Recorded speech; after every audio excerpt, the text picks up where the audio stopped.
morning mga karisbak. Bali, gawa ulit tayo ngayon ng video kasi matagal-tagal na tayong walang vlog. Dahil nga hindi tayo makapag-fishing.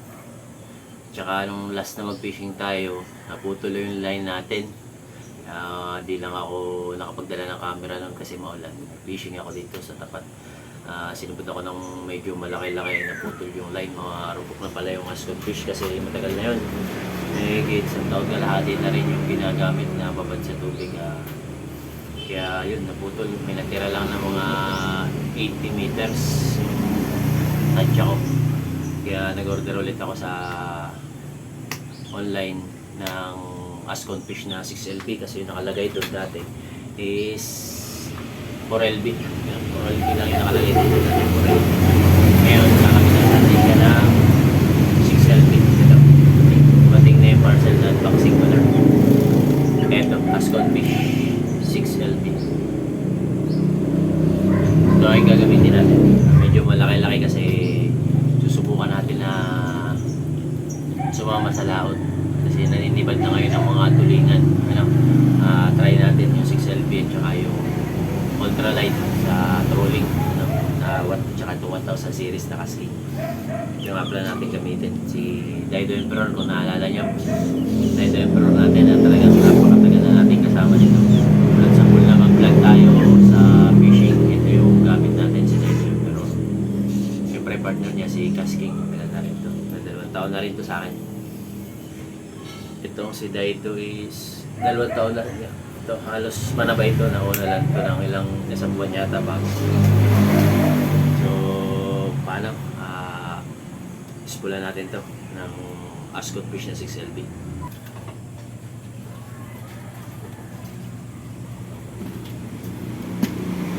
Bali, dito natin ikakabit mga karisbak. Ayan, suot natin to.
Spool na natin mga karisbak.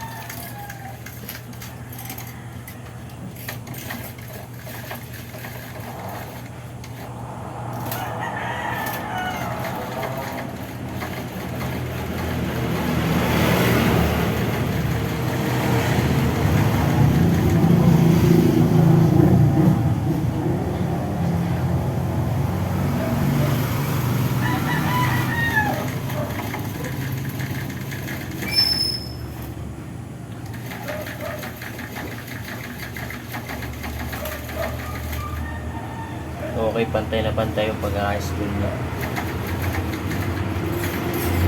Ayan o.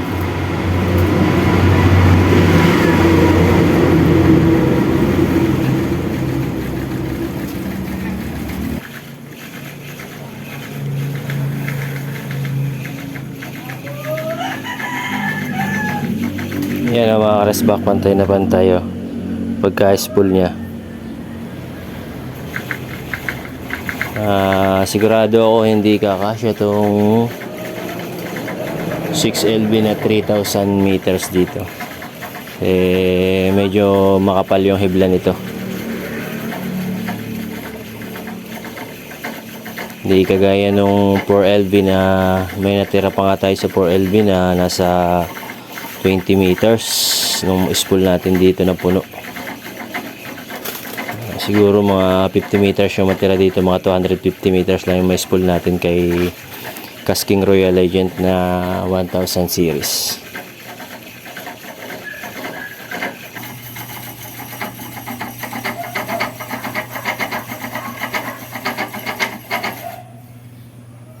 Hindi na lang mga ka-stock, mapupuno na. 200 meters na siguro kasya dito.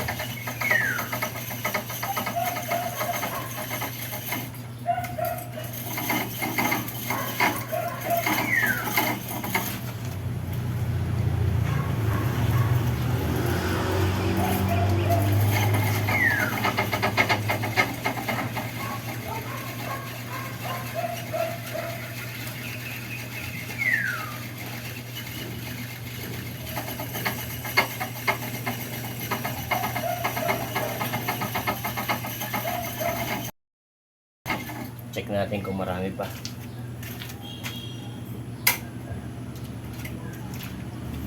Marami pa, may mga 80 to 70 meters na.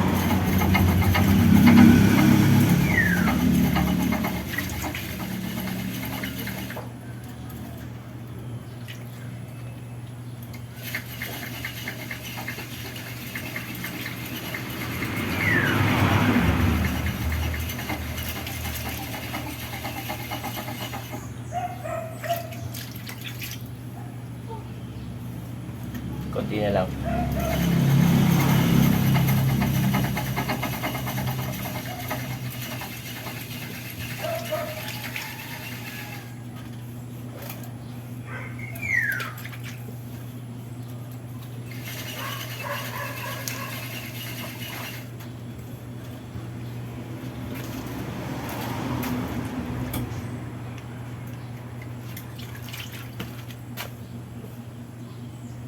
Okay na to mga ka-stock, baka